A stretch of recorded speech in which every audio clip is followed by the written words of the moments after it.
সর্বজনীন পেনশন স্কিমে যোগ দিলে আর ভাতার আশায় বসে থাকতে হবে না।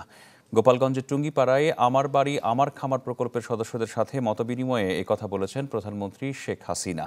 তিনি বলেছেন, যুব সমাজ যেন চাকরির পেছনে না ছুটে ব্যবসা করতে পারে, সেজন্য বিনা জামানতে ঋণের ব্যবস্থা করেছে সরকার। সড়কপথে ঢাকা থেকে নিজ নির্বাচনী এলাকা টুঙ্গিপাড়ায় পৌঁছে জাতির জনক বঙ্গবন্ধু শেখ মুজিবুর রহমানের সমাধিসৌধে পুষ্পস্তবক অর্পণ করেন প্রধানমন্ত্রী শেখ হাসিনা। বঙ্গবন্ধু ও ১৯৭৫-এর ১৫ই আগস্ট নিহতদের আত্মার মাগফিরাত কামনায় মোনাজাতে অংশ নেন। এ সময় পরিবারের ঘনিষ্ঠজনদের সাথে নিয়ে গভীর শ্রদ্ধায় বঙ্গবন্ধুর সমাধিসৌধে কিছুক্ষণ নীরবে দাঁড়িয়ে থাকেন সরকার প্রধান। পরে টুঙ্গিপাড়ার দরিয়ারকুল সমবায় সমিতির সদস্যদের সঙ্গে মতবিনিময় সভায় যোগ দেন তিনি।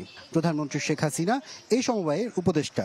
সবাই সরকার প্রধান বলেন, দারিদ্র্য বিমোচনে সমবায়ের মাধ্যমে উন্নয়ন হবে দেশের মানুষের জীবনমান। প্রত্যেকটা এলাকায় যেন এই সমবায়ের মাধ্যমে মানুষের উৎপাদন বাড়ানো, দারিদ্র্য বিমোচন এবং ক্ষুদ্র সঞ্চয়ের ব্যবস্থা হয়। এর পাশে আরেকটা কাজ করেছি, সেটা হচ্ছে সার্বজনীন পেনশন স্কিম।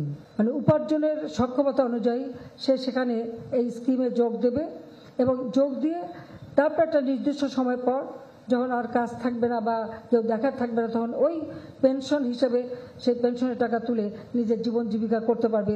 অর্থাৎ বয়সকালে তার জীবনটা যাতে সুরক্ষিত হয় মানুষের, আমি সেই ব্যবস্থাটাই করে দিয়েছি।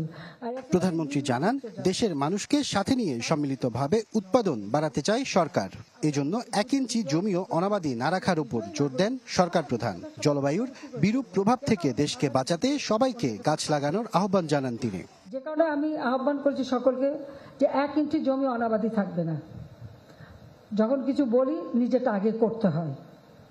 গণভবনে আমরা সবকিছুই চাষ করা শুরু করেছি।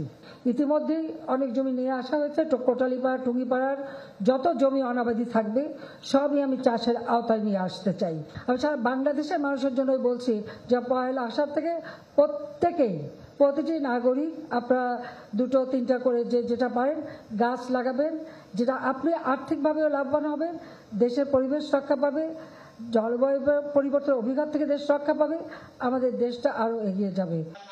মতবিনিময় সভায় প্রধানমন্ত্রী তার ব্যক্তিগত তহবিল থেকে স্থানীয় কৃষকদের মাঝে কৃষি যন্ত্রপাতি বিতরণ করেন। দুস্থ নারীদের দেন সেলাই মেশিন। আর প্রধানমন্ত্রীর কাছ থেকে শিক্ষার্থীরা পায় শিক্ষা উপকরণ সহ নগদ অর্থ। আশরাফুল আলম আকাশ, চ্যানেল 24, টুঙ্গিপাড়া, গোপালগঞ্জ।